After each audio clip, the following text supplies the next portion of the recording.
de même façon, le fait d'avoir découvert qu'au niveau fondamental, le monde est mieux décrit sans le temps, ça ne veut pas dire que pour nous, le temps va disparaître. Mais ça veut dire que notre expérience du temps, c'est quelque chose de complexe, compliqué, qui n'est pas dans le niveau fondamental des choses, mais qui se met en place dans une situation particulière, dans une approximation de grand nombre, etc. etc., etc. Ça, c'est la raison pour laquelle je pense que pour faire la physique fondamentale, non pas dans notre vie, c'est mieux de tuer le temps. Et je vais conclure avec une considération très brève. Ces questions touchent à la philosophie. Nous avons un philosophe qui nous sépare, Moi, je pense que le fait que la physique parle à la philosophie, c'est fondamental. Et les philosophes qui n'écoutent pas la science sont sourds.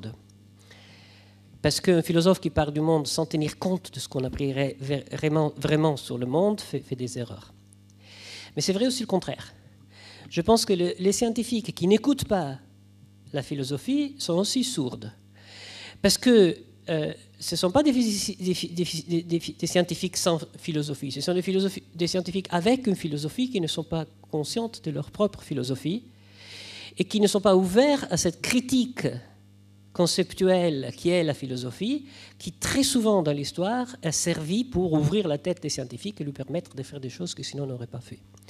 Donc je pense que la physique meilleure parle à la philosophie meilleure parle à la science, et que dans ce processus, nos connaissances augmentent, et surtout nous apprenons, ça c'est l'histoire de la science, continuellement qu'il y a des choses que nous pensions avant que ce n'était pas vrai.